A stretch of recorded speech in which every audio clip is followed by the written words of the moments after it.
జగదీశ్వర్ రెడ్డి గారు అధ్యక్ష దయచేసి మీ కామెంట్స్ పైన కూడా నేను స్పందించదలుచుకున్నాను అధ్యక్ష.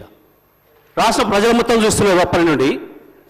నేను దీంట్లో నుంచి ఒక అక్షరం పక్కకు పోయినా ఇప్పుడు వారు మంత్రి గారు మాట్లాడిందో ఇంకోరు మాట్లాడిందో ఇందులో ఏమైనా ఒక అక్షరం సంబంధం ఉందా దాన్ని మీరు తేల్చండి. ఈ సభలో ఉండమంటే ఉంటా పొమ్మటే పోతా అధ్యక్ష. నేను రాష్ట్ర ప్రజలు అందరూ చూస్తున్నారు అధ్యక్ష.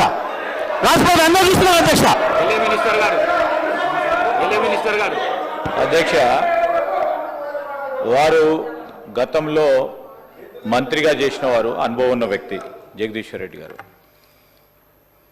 ఈ విధంగా ప్రస్తావన తీసుకొచ్చి స్పీకర్ గారిని బెదిరించే మాట మాట్లాడకుండా ఉంటే బాగుంటుంది అధ్యక్ష. తప్పకుండా వారు వాపసు తీసుకోవాలి. ఖచ్చితంగా కూడా బెదిరించడం జరుగుతూ ఉంది అధ్యక్ష.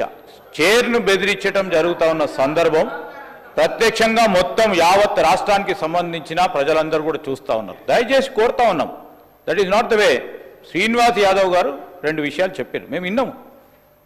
మళ్ళీ అదే ప్రస్తావన తీసుకొచ్చి ఈరోజు వారు చెప్తా ఉన్నారు అధ్యక్ష. గవర్నర్కు సంబంధించిన ప్రసంగానికి సంబంధించి ఏదో మాట్లాడినారు, ఆర్టిఫిషియల్ ఇంటెలిజెన్స్ అన్నారు, ఇంకేదో అన్నారు, ఇంకా విన్నాం. దానికి కూడా సమాధానం చెప్తాం. దానికి ఏం ప్రస్తావన లేదు. తిరిగి తీసుకొచ్చి గవర్నర్ ప్రసంగమే విషయంలో అనేక సందర్భాల్లో చెప్పుకుంటూ పోయి 10 నిమిషాల తర్వాత ప్రసంగానికి సంబంధించిన అంశం మాట్లాడకపోక మా మంత్రి గారు కానీ మా సభ్యులు కానీ స్పందించడం జరిగింది. ఈరోజు వారు కంపారిజన్ తీసుకొస్తా ఉంటే సంవత్సరంలో మేమేం చేసినాం, 10 సంవత్సరాల్లో ఏం చేయలేకపోయినారో చెప్పింది తప్ప దీంట్లో వాస్తవికంగా వారిని ఏదో కార్నర్ చేయాలనో మమ్మల్ని ఏదో అన్నారని కాదు. దయచేసి నేను గౌరవ జగదీశ్వర్ రెడ్డి గారికి తెలియజేస్తా ఉన్నా, తెలియంది కాదు. గవర్నర్ ప్రసంగానికి సంబంధించి మీరున్నది అనుభవం ఉంది, మీకు మంత్రిగా చేసిండ్రు, ఈ విధంగా చేస్తే బాగుంటుందని చెప్పండి. మేము సాధారణంగా స్వీకరించడానికి పెద్ద హృదయంతో ఉన్నాం.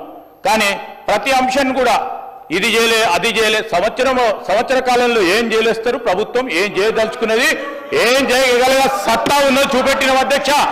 14 నెలలలో మేం చేసిన ప్రతి సంక్షేమ కార్యక్రమం విషయంలో వారు 2014 నుంచి 2015 వరకు ఏం చేయలేకపోయినరో 1 సంవత్సర కాలంలో నిలబెట్టి రాష్ట్ర ప్రజలకు తెలియజేసినాం. మేము ఖచ్చితంగా చెప్పదలుచుకున్నాం అధ్యక్ష. నేను దయచేసి ఈరోజు కూడా చెప్తా ఉన్నాం అధ్యక్ష. వారికంతా అనుభవం ఉంది. ఉన్న సందర్భంలో ఆ అనుభవాన్ని కూడా షేర్ చేసే ప్రయత్నం చేయమని చెప్తా ఉన్నాం. కానీ నేను ఈరోజు కూడా చెప్తా ఉన్నాం, మీరందరూ కూడా అనుభవజ్ఞులు, మీరు కూడా అనుభవజ్ఞులు సార్. మీరు మీ అందరి అనుభవం కూడా తెలియజేయండి. మన తెలంగాణ రాష్ట్ర ప్రజలకు ఉపయోగపడే విధంగా ఒక కార్యాచరణలో అడుగు పెడతా ఉన్న సందర్భంలో దాన్ని అడ్డం వేయకుండా అడుగు కొద్దిగా ఇటు పోయినా చెప్పండి. మీరు కాదంటలేము. మీరు వ్యంగ్యంగా నవ్వినా ఏది నవ్వినా ప్రజలు మీ పరంగా వ్యంగ్యంగా నవ్వింది కనుక మేము ఇక్కడ ఉన్నాం.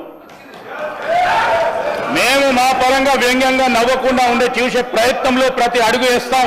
రాబోయే 4 సంవత్సరాల్లో కూడా ఈరోజు కూడా చెప్తా ఉన్నాం అధ్యక్ష. మీరు మంచి సూచనలు ఇవ్వండి. శ్రీనివాస్ యాదవ్ గారు చెప్పారు సభా సాంప్రదాయాలతో.